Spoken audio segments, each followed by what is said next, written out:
You're listening to the Entrepreneur to Author podcast, episode number 23.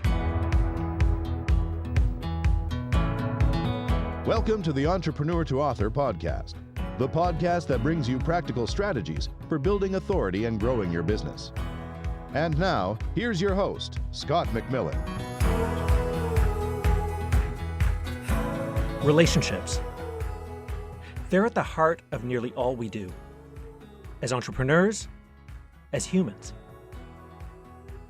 Good relationships can skyrocket a business, and poor relationships, well, they make everything more difficult. Whether it's a relationship with a spouse, a child, a client, or a member of your team. Some relationships feel easy. We just seem to get each other. We're on the same wavelength or on the same page. Misunderstandings are few and far between, and when they do happen, they're easy to brush off. But other relationships can feel like an uphill struggle. Maybe there's distrust. There are lots of slip-ups, and perhaps we feel like we're always walking on eggshells, always guessing how the other person might respond. They just seem so, well, different. My guest today knows a lot about relationships, about why they can feel strained, and more importantly, about how we can understand each other's differences and use that understanding to improve our relationships with one another. She's literally written the book on how we can use personality types to better connect with our partner and our kids. We'll discuss her journey to authorship. Of course we will, but we'll also delve into that all-important topic of knowing our own biases and understanding how we differ from those around us. All this and more in this edition of Entrepreneur to Author.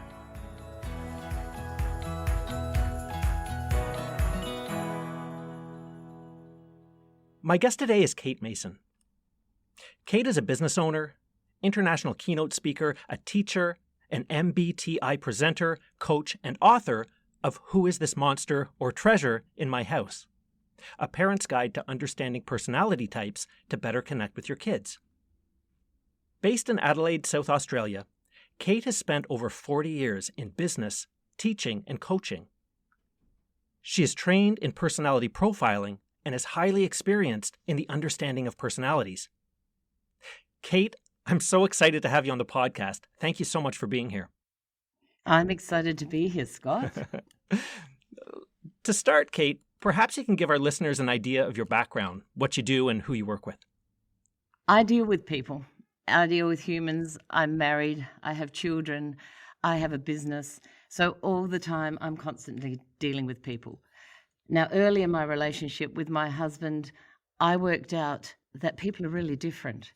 I found a book called Personality Plus by someone called Florence Littauer, and it literally saved our marriage.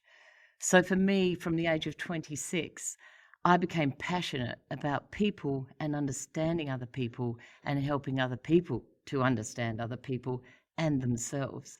So what I did was I went on, and even though I had businesses on the side, I learned about the Myers-Briggs type indicator, and using that with something called temperament, I went out and spoke to my friends, spoke to businesses, and spoke to people in my life, and worked out how everyone can get along together if you really know who you are. Ah, so important. So let's talk about personality and personality types. Can you share a little bit about what they are and why do you believe that they're so important for us to understand?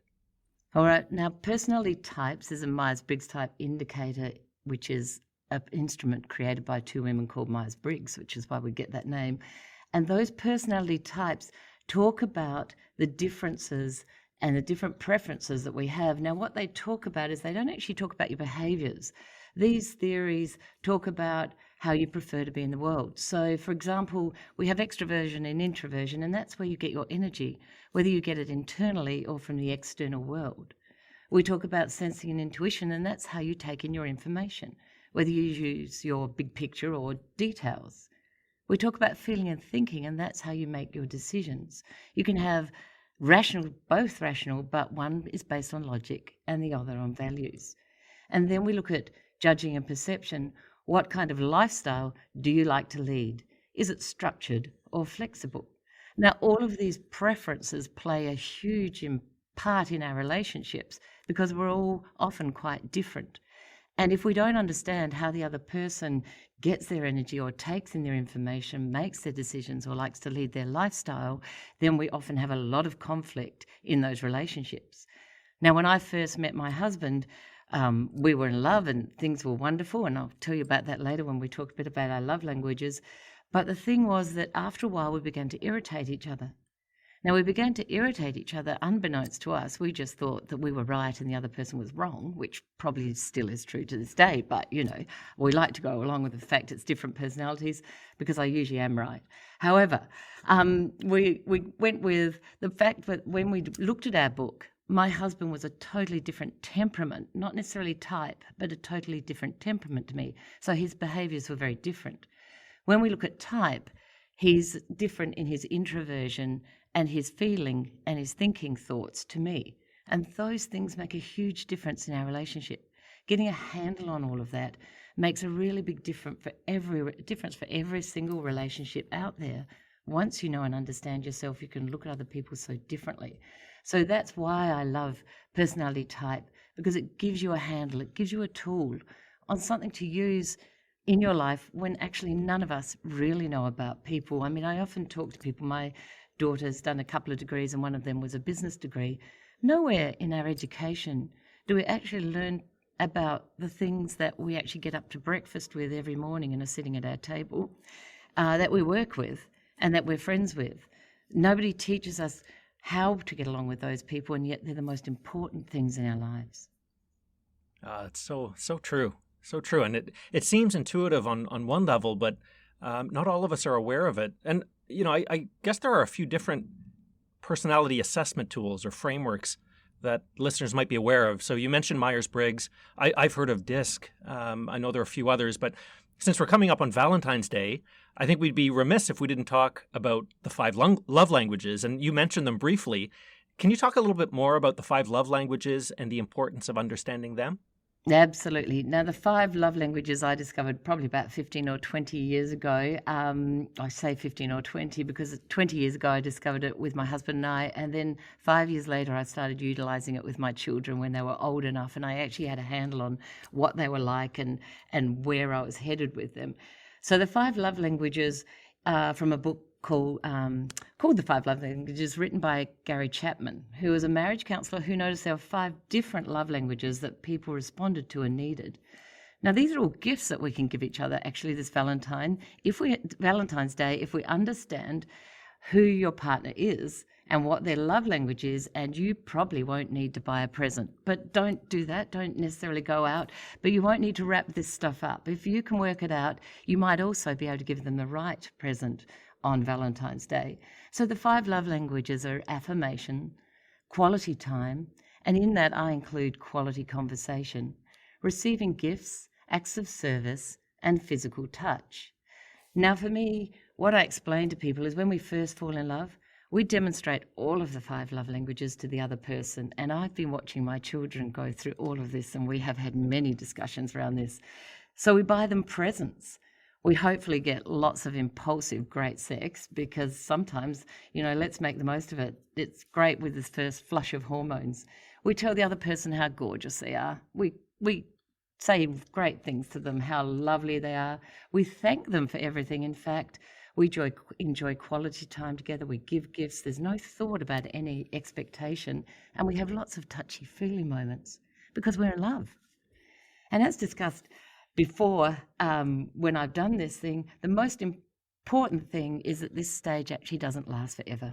At some stage, this stage disappears. Now, look, you might be lucky enough to be in that first flush of love for a year, maybe 2 years, but usually it disappears after about 6 months. I think it probably wears out, and then you suddenly slip back into your own love language. Now, we all have 1 or 2 love languages that are quite specific for us. But what we do is we reciprocate, so we give the love language that we have to the other person. Now, the other person, it might not be their love language. So when all of that initial flush of first love disappears and you stop giving 5 love languages, you start giving your own. So in that time, the other person, if it's not their love language, starts feeling unloved. and they start feeling lost, and they start thinking, well, this person doesn't really care about me anymore, because you've clicked back into your own love language. So not only are you in the second phase of love, where I believe that it's a much deeper phase and you have to start getting beyond that first flush of love, you actually literally start to feel unloved. So if you don't know what your love languages are and how to give them, then this can often be a stage of your relationship where you might break up. Now, some people stay together longer because they actually get it. And my husband and I have the same love languages. So we love acts of service. So I'll just briefly go through. Affirmations is not over telling someone how wonderful they are, but just words of appreciation and kindness. And when I talk about affirmations these days, a lot of our kids are affirmed constantly. And I don't think that's necessary. And I think as a result, if they are an affirmations person, for me, often they also need to be told to man up, that the world actually isn't going to affirm you all the time. It's a really important thing, because we're constantly telling our kids how great they are. That's wonderful. But then they grow up to my kids' age, and they actually find it really hard to accept what I call constructive criticism. So I believe that affirmation should come and be about people's behaviour rather than about you're beautiful, look at you, you're gorgeous, all of those type of things. So your affirmation really needs to be, you did a great job when you drew that picture. You know, it's got to be a different kind of affirmation. But to an adult, you know, you're looking gorgeous tonight, or I really appreciate how you helped me, all good. Now, quality time, my son's quality time. So for him, a coffee in a coffee shop for about an hour is the best thing that I can give him. So we have deep, wonderful conversations in that time. He feels very unloved if we're just in and out of the house, or we don't chat to him and sit down. His other love language is also physical touch. So I always make sure that we have a big hug every now and then. When you're 28, you don't get to have a big hug like that often. But he happens to pick girlfriends who also are physical touch often as well. So for him, those things work. The other thing is receiving gifts. Now, my daughter is a receiving gifts person. So let me tell you, it doesn't actually really matter what kind of gift it is. She loves Coke, no sugar, okay? That's all there is. So years ago, I went out and spent probably about $500 on birthday presents for her, right? And her boyfriend, that morning when he left for work, left her 2 bottles of Diet Coke at the end of her bed and a box of chocolates. She walked out of her bedroom and said, "Oh, look what he's brought me. Isn't it fantastic?" And I just looked and I thought, I have just wasted $500. I could have gone down the shop and got a crate of Coke, no sugar, whatever, and she would have been just as happy with that gift as what I'd given her. So it's not in the gift giving. It is in the gift giving, but it doesn't have to be expensive. It just has to show that you've thought about it. It's not, so remember that if your person is a gift person, don't worry about the quality of the gift. It's more the thought behind the gift. Now, acts of service, my husband and I are both acts of service, and when we looked at the love language book, I told him to go and write down the 5 things he would love me to do the most for him, and I did the same. When we showed our lists to each other, it was almost identical. So it was tidy up the house, put your things in the dishwasher, clean up, make the bed. Now, every person, and if you're an adult, does acts of service every day. And if you have kids, you just do acts of service all the time because it is something that's part of our life. If you do it and it brings you joy, and it brings me great joy. I mean, all I have to do, if I'm in the house cleaning and my husband's out there mowing the lawns or doing whatever, I am so happy, and so is he, because we both feel like we're getting reward. You know, the other person is showing us some love. If he brings me a bunch of flowers, doesn't mean anything to me. If he gives me quality time, not important, but that acts of service is so important. And the other thing with physical touch is that we're not talking about in the bedroom physical touch. I always say in my talks, so just remember that that's not the most important thing. It's the small gestures, it's the hugs, it's the kisses, it's the pats on the shoulder, the massages, all those things that are really, really important. So if you do, there's an online quiz for this too that you can go online and do, and just do quickly, just to see what kind of thing that you love the best and what your partner loves the best. That's so helpful. I think what I'd like to do is put that in the show notes so that people can go and take that test. Because it's my wife and I have done that, and it's really, really insightful to see what your own love language is as well as what your partner's is, isn't it? So what's yours? Mine is affirmation. Yes. Yeah. Yep. And your wife? Hers, I should know this, shouldn't I? Yeah, you should. Yeah. Hers was quality time. And do you find it an effort to give that, or do you find it? Do you have to think deeply about giving the other person their gift? It's a really good question, and I would say yes, because I'm the type of person, and I don't know if this ties into love languages or maybe ties more into Myers-Briggs. I'm the type of person that kind of needs to feel productive, and so just sitting and doing nothing and just being with somebody who I care about. It's different than my natural way of being. So it doesn't mean I have to be working all the time, but if we're at home, I'm probably giving acts of service, right? I'm probably building a shelf or tidying a room or something like that. So it's a really interesting perspective to be able to think about what the other person needs and what you're giving. It is, and it is tough, and it does take thought. And that's what I say to people. It doesn't come easy because you actually are putting yourself in their shoes, but you're also doing something that's not a natural thing for you. And that's the most important thing, is if you really do love someone, you're going to be willing to put yourself into their shoes and give them the gift that they love. Because let me tell you, when you do, you have a much happier person on your hands. It actually really, really works. If I get my husband a cup of coffee, it's fantastic. He's in love. He feels loved. If I give him a gift, he doesn't. So really, really important to do what you're saying is to make sure that you put yourself in the other person's shoes. I would just get out there and take the test and get in touch with all your loved ones, because believe me, with children, it works magic as well. So, Kate, our listeners are all entrepreneurs of various stripes. How would you say that a knowledge of their personality type or love language might help them in terms of how they approach what they do? And that might be in terms of how they structure their business or their day, but also how they interact with others, whether it be clients, their team, their family, etc. Wow, that's a huge question, Scott.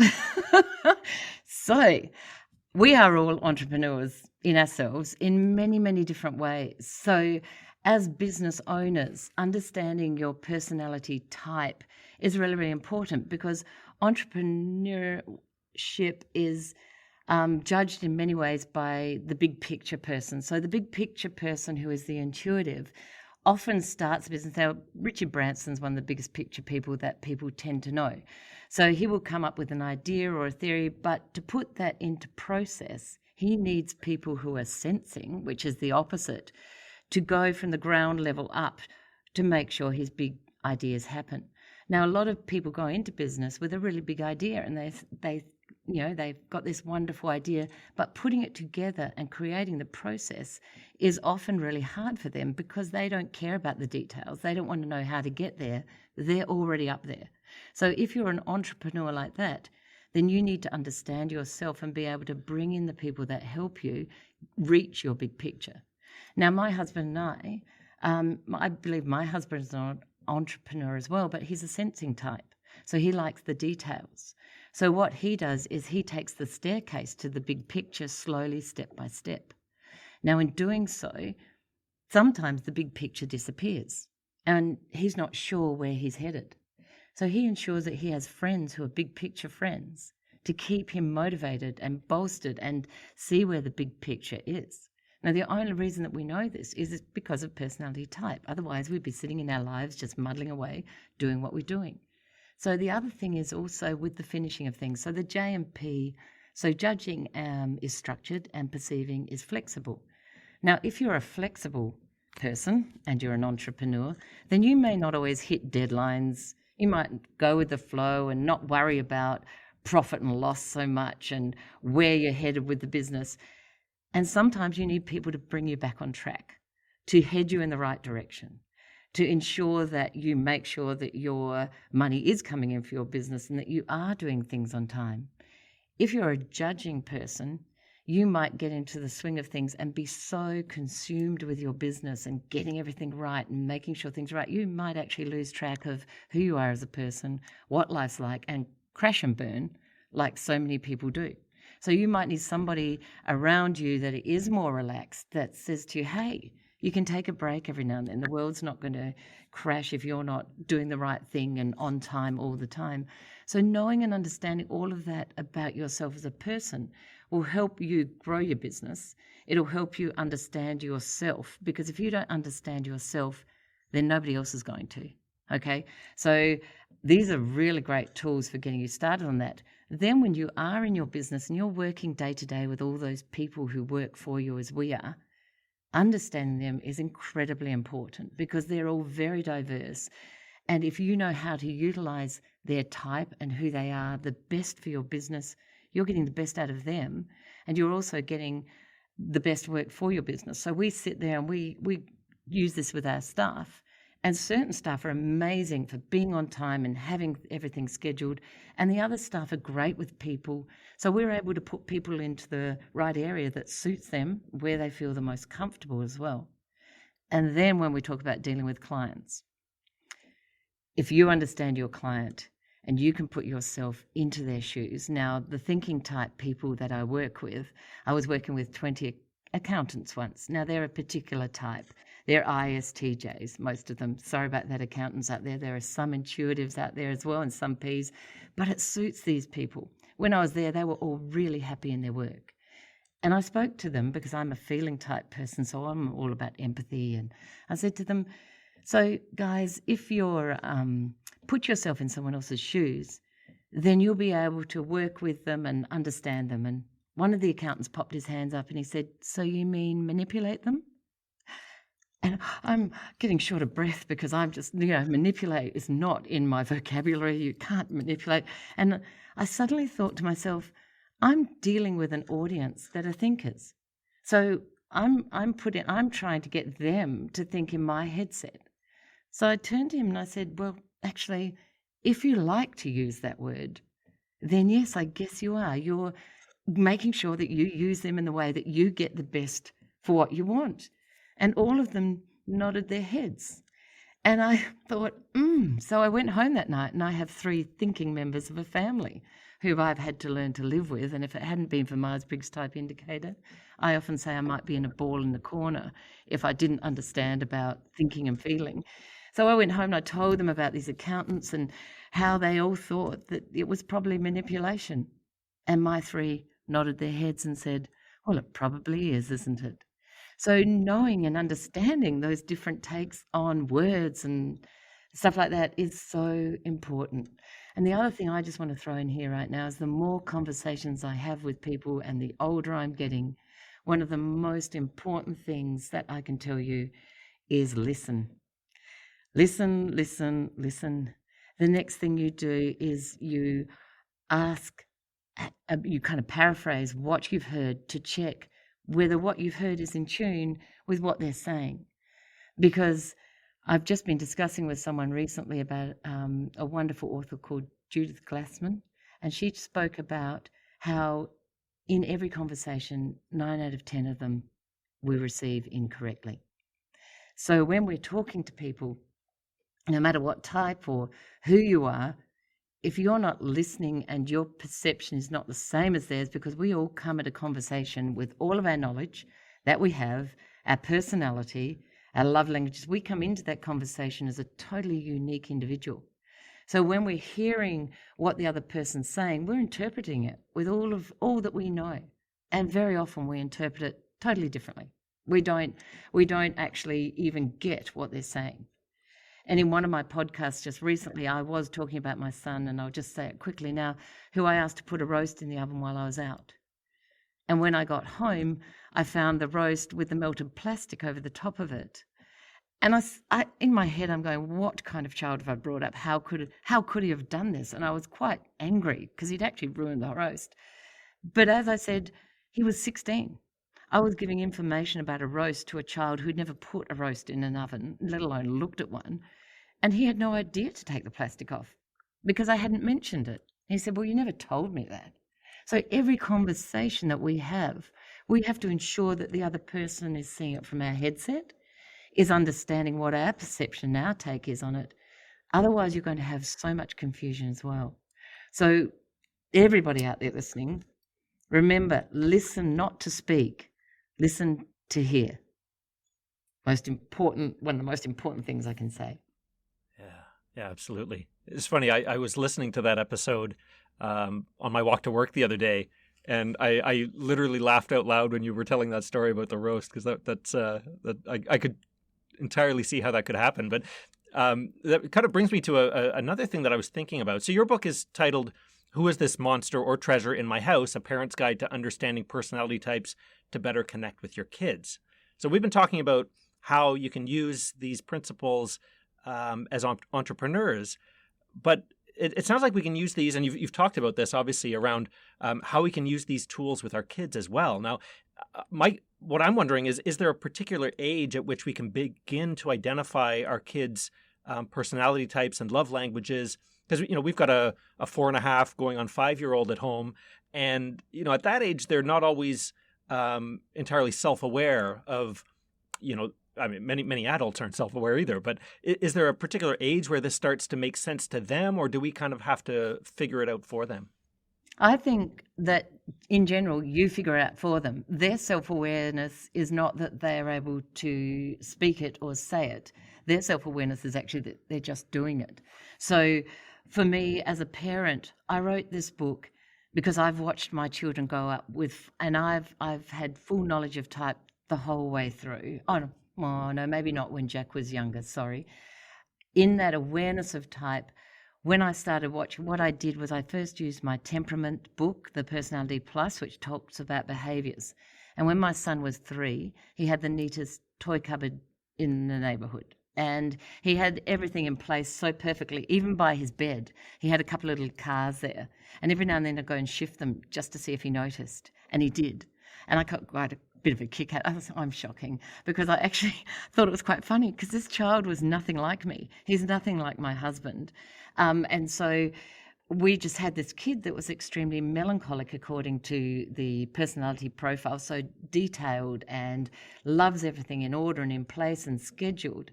So when I did the Myers-Briggs type indicator, I realised that he was an introvert because he liked his own time. He could socialise with other people, but really he was energised by being by himself or in a quiet spot. And he was also very ordered and structured. Now, I knew this by the time he was 4. He didn't know it, but he was. So what I did with my knowledge was I made sure I'm an extrovert. So I was always dragging him to things that I thought were really good fun.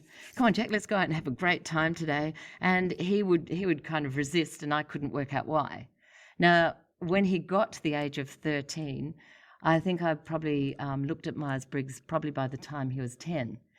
And I hadn't really put it together, because as adults and parents, let's remember, we think we want our children to be social. We want them to be out there interacting. And sometimes we're really pushing uphill to get them there. And he actually sat me down and said, Mum, you need people, but I don't. I get enough of them at school. He said, and I'm good when I come home.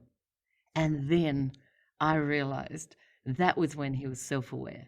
He actually knew himself well enough to be able to tell me how he felt about things, which was amazing. My daughter, or an extrovert from 5, loved having friends over, swapped her friends weekly, never really had a best friend, flitting around the whole place, just like her mother. And then she was a P as well, so her room was an absolute, it was a tip. And look, even today, and Cassie, forgive me for saying this, but it still is a tip, but she's making such an effort now because she's very self-aware, because she's had to live by herself and realise nobody picks up that stuff anymore, that it's really important to do that. But essentially, she and my husband and I are all very relaxed, flexible people. So we had to change our behaviours with a very structured son. So we always made sure, from the minute I knew, I used to warn him when we go out. I would say, Jack, we're going out in 15 minutes time. And it gave him time to get himself organised. I never knew that a toothbrush had a 3-minute timer on it and that you actually brush your teeth with this electric toothbrush. I never knew that. I had an electric toothbrush and I just whizzed it around my mouth. And one day we were going out and I said, Jack, just brush your teeth fast. He said, I can't. The toothbrush hasn't stopped yet. So, my head just blows when I think that, oh my goodness. So many people think so differently. And all this does is it helps you look at your child. It helps you reflect. If you know who you are, and I give you that chance in the beginning of the book to look at who you are as parents, and your parenting style might be totally different as well. My husband's parenting style is very different to mine. But in acknowledging that and understanding that, where one person can take over and do something is great because you know that strength is great in that person. I always went to parent-teacher interviews because I knew that Paul would just go in and say, where are they in the class, in terms of work and everything. And I just said to the kids, don't worry, I've got it wrapped up. Here we go. I'll just make sure they like me and then they'll like you and then you'll have a really good school year. So, just things that we worked out as parents we could do best. And then looking at your child and making sure that you don't put your type on your child and have great expectations of what to do with them. So if you are a J parent who's organised and structured and you end up with a very flexible child, you spend your whole time ranting and raving and telling them they should be on time and you should be doing it this way. Yet if you went with the flow and understood who they were and did things in their way, you would find it would be much easier for both of you. The outcome would be much easier. There'd still be an outcome and it will still be successful, but you might have done it more in their way. Because as you say, they're not going to be self-aware for a long time. My kids have been really self-aware since they're about 17 because they get this stuff all the time. They get it breakfast, lunch, dinner, but they actually utilise it as adults. My daughter is in her own business. She uses it and understands her clientele. She works out what kind of emails to write people. She knows how to socialise with them. She knows who she has to get something into on time and who she can be a bit flexible with. So it's an amazing learning curve for those people too.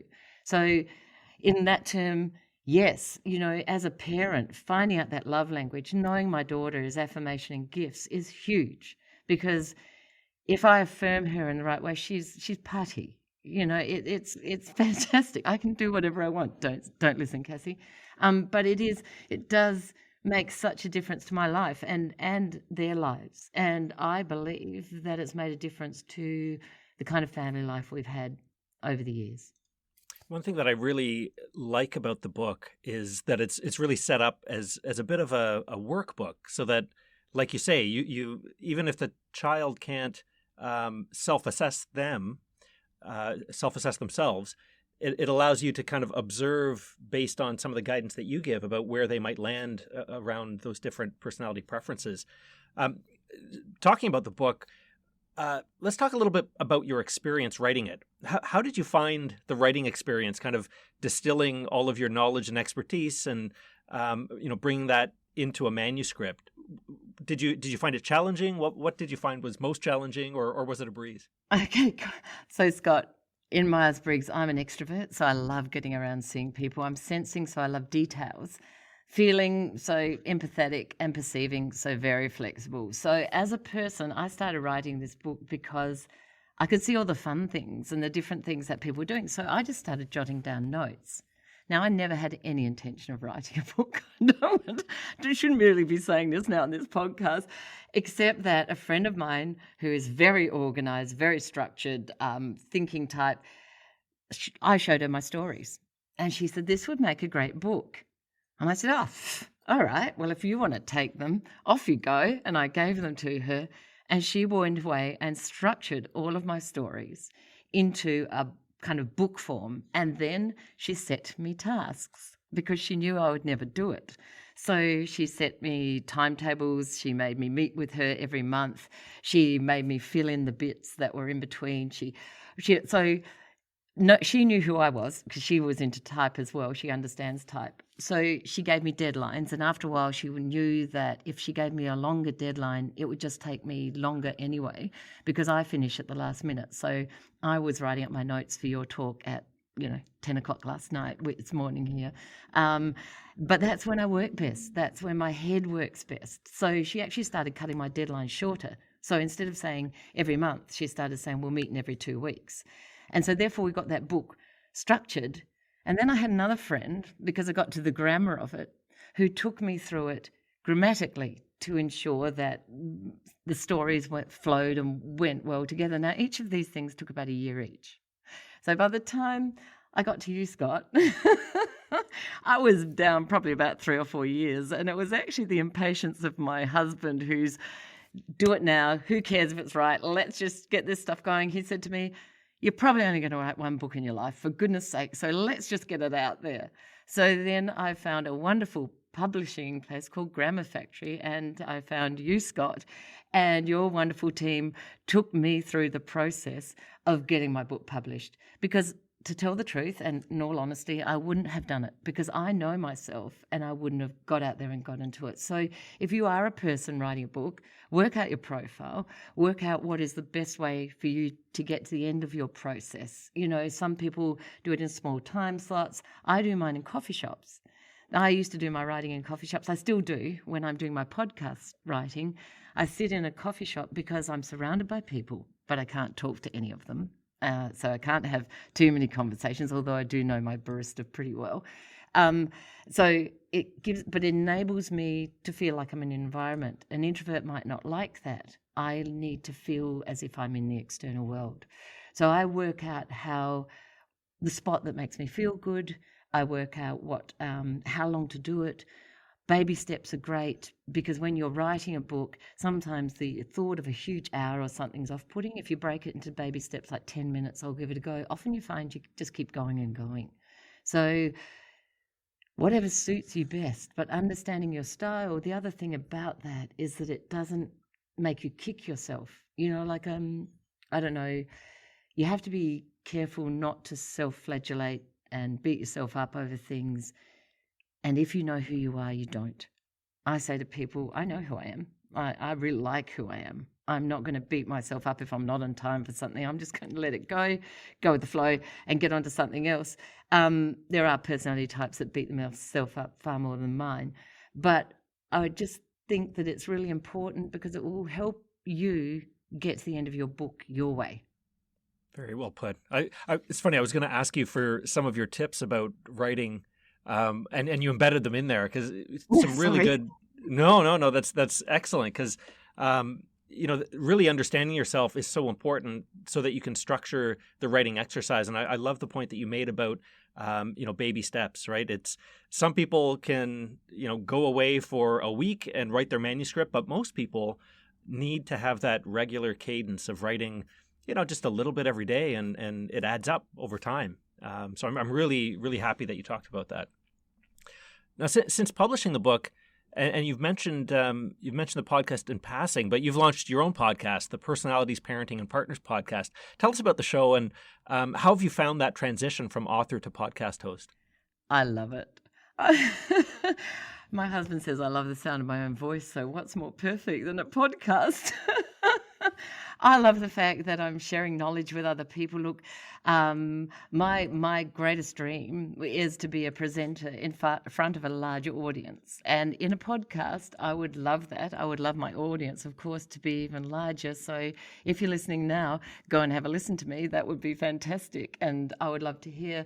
But I love reaching this medium, going through this medium, because I've got a lot of people that I know personally that I've ensured listen to my podcast who actually go, oh my goodness, this is what you do. And they do love listening to it. My kids' generation love podcasts. They listen to them while they're exercising. They do it like they're on it all the time. My generation, I'm 60, are less podcasty kind of people because when I walk, I actually like to hear the environment. I actually am not a podcast listener while I'm walking, so I shouldn't say that on this show. But I think that this medium's just another way of getting it to the world. You have your listeners, you have your visual people, and my message is that I just want the world to be full of well-balanced adults and children who are self-aware, resilient, and happy in themselves. That's my perfect scenario.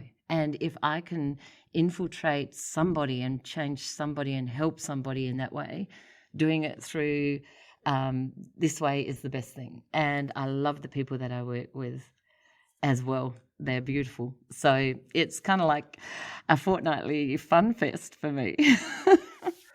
And both of them, both the book and the podcast, they both serve to build your authority and your expertise and support your core business of helping people understand their personality type, their love language, and those of their partner and kids and others in their life. Talk a little bit about how you work with people, because I think for a lot of people, they hear personality coach and it sounds really cool, but a little bit, I think some people might have difficulty understanding what that is in practice.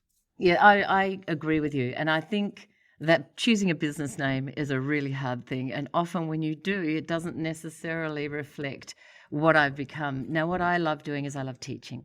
So I love teaching people about the instruments that will help them understand themselves, know themselves, and be able to use them in their lives. I really am. Coaching's great, but I want you to walk away with a set of skills that you can go out the next day and use. I was just talking to a friend of mine the other day, and her child is an intuitive and she's sensing. And this child is actually brilliant. He's mathematically and reading-wise almost genius level, and he's 11. But he doesn't want to write the stories. He doesn't want to show the working out for the math that he's already got in his head straight up. And she's stressing him by making him write stuff. And he's starting to resist. He's putting his heels in. He's getting angry. They're having a whole lot of confrontation. And I said to her the other day, why does he have to do that? She said, because he has to. This is what the schools, and the trouble is for intuitive children, the schools do like to see a process to the solution.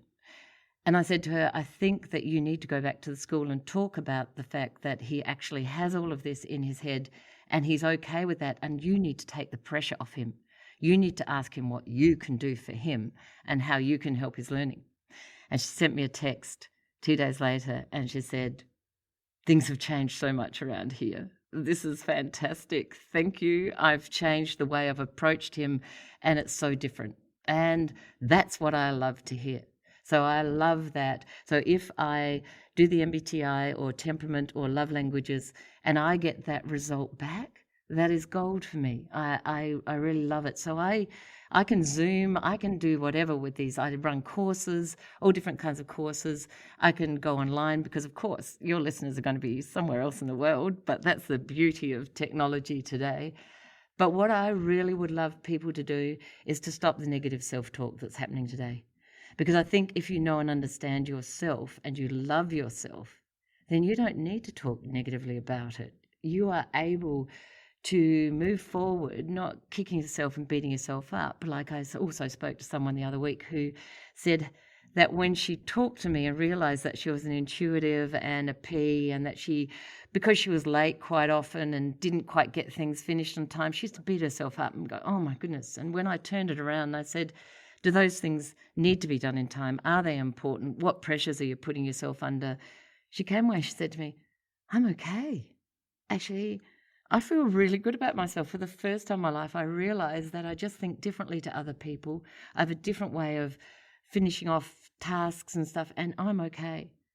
That's my thing. So if I can create well-balanced, help people create well-balanced selves, their children, and build resilience for those children, especially too, that are coming up in this world that's so full of technology, so full of influences, and that my daughter's staring at every day. People that may make them feel not good about themselves. If they're feeling good about themselves when they start looking at this stuff, then they're going to be okay. That's wonderful. So we're going to put all of your contact details in the show notes. But if there's somebody listening to this and they want to experience that same kind of transformation, is there kind of a best place that they can learn more about you and get in touch with you? Look, if you have all the show notes at the end of this, then yes, please email me. Please request a Zoom meeting with me. I'm really happy to talk to people, work out what they want and what they need, and then we can move from there, and I can direct any information to them or talk to them or run through workshops. Happy to work with companies as well, happy to work with leaders, anyone that's interested, parents, whoever you are. People often ask me to pick what audience I want to talk to, and I say to them, I can't. I pick people. I pick everyone, because everyone is part of what I'm talking about. Kate, it's been so great to talk to you, and it's been really a joy to experience your journey with you, to be able to play a small part in it. And I know the audience has learned a great deal here, not just about your entrepreneur to author journey, but also about the personality types, the love languages, and the benefit to understanding them. So thank you so much for joining us today. Thanks, Scott. I've had a wonderful time. Thank you. Kate's insights about personality types, love languages, and how our differences can impact our interactions explain so much about the way our relationships work, and also why they sometimes don't. So, as we wrap up this episode of Entrepreneur to Author, remember this.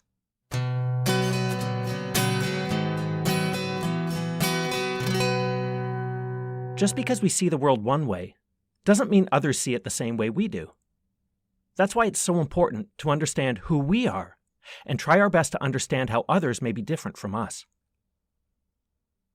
Not surprisingly, knowing yourself also is important when writing a book. It can help you set yourself up for success in choosing where you'll write, how often and for how long you'll write, and where in the journey you'll most need support from other people who may have different personality preferences than you. And lastly, don't forget to check out the show notes for the link to the Love Languages quiz. It's absolutely worth taking the time to understand yours. Now is the time. Time to write, time to publish, and time to grow. I'm Scott McMillan. Until next time.